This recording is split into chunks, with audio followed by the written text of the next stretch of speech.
আসসালামু আলাইকুম ওরহমতুল্লাহি ওবরাকাতুহ। সকলকে আমার ইউটিউব চ্যানেল লাইট অফ ইসলামে স্বাগতম। আজকে আমি আলোচনা করব সদকায়ে ফিতর নিয়ে। আল্লাহ পাক রব্বুল আলামিন সূরা আলার 14 নম্বর আয়াতের মধ্যে বলতেছেন, قد أفلح من تزكى وذكر اسم ربه فصلى قد أفلح من تزكى। ওই ব্যক্তি সফল কাম যেই ব্যক্তি নিজেকে পরিশুদ্ধ করলো। ওয়াযাকার আসমা রাব্বিহি ফাসাল্লা, এবং যে ব্যক্তি আল্লাহকে স্মরণ করলো এবং নামাজ আদায় করলো। ইবনে আব্বাস রাদিয়াল্লাহু তাআলা আনহু বলেন, এই তাযাক্কা দ্বারা উদ্দেশ্য সদকায়ে ফিতর আদায় করা, আর নামাজ দ্বারা উদ্দেশ্য ঈদের নামাজ। তো যে ব্যক্তি সদকায়ে ফিতর আদায় করলো এবং ঈদের নামাজ পড়লো, সে ব্যক্তি নিজেকে কি করলো? পরিশুদ্ধ করলো। এই জন্য এখান থেকে একটা সূত্র বের হয়, সদকায়ে ফিতর ঈদের নামাজের আগেই আদায় করে দিতে হবে। সদকায়ে ফিতর রোজার পবিত্রতা ও গরিবের সাহায্যের জন্য নির্ধারিত। ইবনে আব্বাস রাদিয়াল্লাহু তাআলা আনহু বলেন, ফরজ রাসূলুল্লাহ সাল্লাল্লাহু আলাইহি ওয়াসাল্লাম যাকাতাল ফিতরি তুহরাতাল লিস-সাইমি মিনাল লাগবি ওয়ার রাফাসি ওয়া তু'মাতাল লিল মাসাকিন। ইবনে আব্বাস রাদিয়াল্লাহু তাআলা আনহু বলেন, রাসূলুল্লাহ সাল্লাল্লাহু আলাইহি সাল্লাম ফরজ ঘোষণা করছেন যাকাতাল ফিতরি, সদকায়ে ফিতরকে, তুহরাতাল লিস-সাইমি মিনাল লাগবি ওয়ার রাফাসি। এই সদকায়ে ফিতর রোজার মধ্যে যদি কোনো ভুল ত্রুটি হয়ে থাকে, মিনাল লাগবি ওয়ার রাফাসি, কিছু খারাপ ফায়সা কাজ আমরা রমজান মাসে করে থাকি, গীবাত করে থাকি, কিছু অন্যায় করে থাকি, এইগুলি যদি করে থাকি তাহলে কি হবে? তুহরাতাল লিস-সাইমি, রোজাকে পরিশুদ্ধ করবে। সদকায়ে ফিতর আদায় করার দ্বারা এই ভুল ত্রুটি আল্লাহ পাক রব্বুল আলামিন ক্ষমা করে দেবেন। আর একটা কারণ, ওয়া তু'মাতাল লিল মাসাকিন, গরিবদেরকে খাদ্য পৌঁছানো। তো সদকায়ে ফিতর দিলে কি হবে? গরিবরা সময় মতো ঈদের দিন যাতে তাদের হাত পাতে না হয়, ঈদের দিন তারা যাতে স্বাচ্ছন্দ্যে থাকতে পারে, ঈদের দিন যাতে তারা ভালোভাবে খাইতে পারে, এই জন্য সদকায়ে ফিতর ঈদের আগে, নামাজের আগে আগে বরঞ্চ 2-1 দিন আদায় করে দেওয়া আরও ভালো। عن ابن عمر رضي الله تعالى عنه قال أمر بزكاة الفطر أن تودى قبل خروج الناس إلى الصلاة। ইবনে উমর রাদিয়াল্লাহু তাআলা আনহু বলতেছেন, আমারা বিযাকাতিল ফিতরি, সদকায়ে ফিতরকে আদায় করতে নির্দেশ দেওয়া হয়েছে, আন তুআদ্দা ক্বাবলা খুরুজিন নাস ইলাস সালাহ, মানুষ নামাজে যাওয়ার আগে আগে যেন সদকায়ে ফিতরকে আদায় করে দেয়। বুখারী শরীফের 59 নম্বর হাদিস।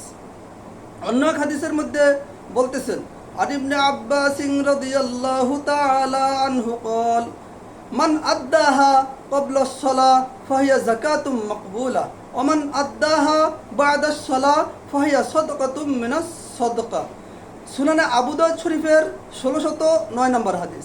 এই হাদিসের মধ্যে ইবনে আব্বাস রাদিয়াল্লাহু তাআলা আনহু বলতেছেন, মান আদ্দাহা ক্বাবলা আস-সালাহ, সদকায়ে ফিতর যে নামাজের পূর্বে আদায় করবে, ফাহিয়া যাকাতুম মাকবুলা, এইটাই হবে উত্তম সদকা এবং কবুলিয়াত সদকা। এবং যে ব্যক্তি নামাজের পরে আদায় করবে, ওমান আদাহা বা'দা সালাহ, যে ব্যক্তি সদকায়ে ফিতর নামাজের পর আদায় করবে, ফাহিয়া সাদাকাতুম মিনাস সাদাকাত, ওটা স্বাভাবিক দান সদকার মধ্যে চলে যাবে, ওইটা দ্বারা তার সদকায়ে ফিতর আদায় হবে না। এমর্মে অন্য এক জায়গায় বলতেছেন, কানা ইবনু উমর রাদিয়াল্লাহু তাআলা আনহু ইউতিহিমা আল্লাযী ইয়াকবুলুনাহা ওয়া কানু ইয়াতুনাহা ক্বাবলাল ফিতরি বিয়াউমিন আও ইয়াউমাইনি। ওমর রাদিয়াল্লাহু তাআলা আনহু সদকায়ে ফিতর ঈদের 2-1 দিন আগেই আদায় করে দিতেন। তো এই সদকায়ে ফিতর ঈদের নামাজের আগে করে দেওয়াই উত্তম। যদি কেউ রমজানের শুরু থেকে দিতে চায় তাও দিতে পারবে, মাঝেও দিতে চায় তাও দিতে পারবে, শেষে দিতে চায় তাও দিতে পারবে, সর্বশেষ টাইম ঈদের নামাজের আগে তাকে আদায় করে দিতেই হবে। যদি ঈদের নামাজের আগে আদায় না করা হয়, তাহলে ঈদের নামাজের পরে যদি কেউ আদায় করে, তাহলে ফাহিয়া সাদাকাতুম মিনাস সাদকা, এটা স্বাভাবিক দান খয়রাত হিসেবে চলে যাবে। কিন্তু যদি কেউ ওজোর আপত্তি বিভিন্ন কারণে করতে না পারে, তারপর তাকে আদায় করে দিতে হবে, আল্লাহ পাক রব্বুল আলামিনের কাছে মাফ চাইতে হবে, হয়তো আল্লাহ পাক রব্বুল আলামিন ক্ষমা করবেন। কিন্তু আসল সদকা ফিতর সব পাইতে হইলে ঈদের নামাজের আগেই আদায় করে দিতে হবে। এখন আসেন সদকায়ে ফিতরের পরিমাণ কতটুকু। এ ব্যাপারে বাংলাদেশের ইসলামিক ফাউন্ডেশন থেকে একটা চার্ট লিস্ট বের করা হয়েছে। সেটার হিসাব আমি বলতেছি।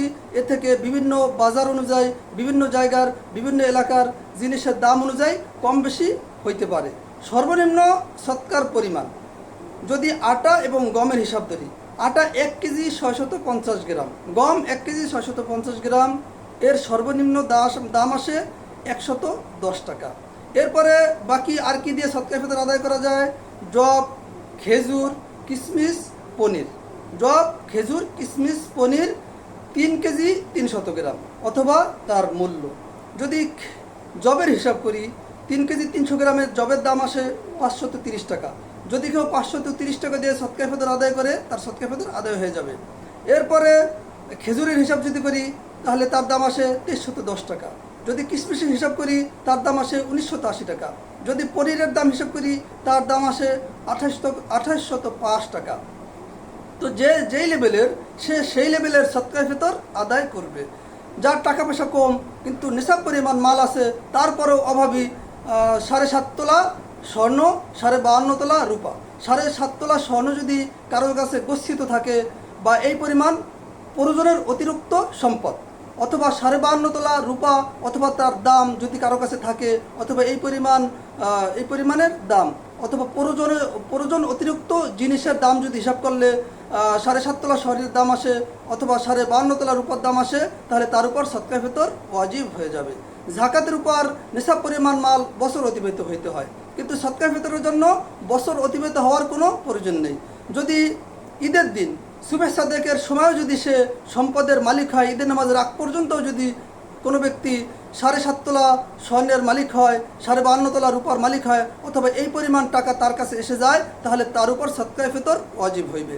এই সৎকার ফিতর পিতার জন্য তার অধীনস্থ সকলের পক্ষ থেকে আদায় করে দিতে হবে।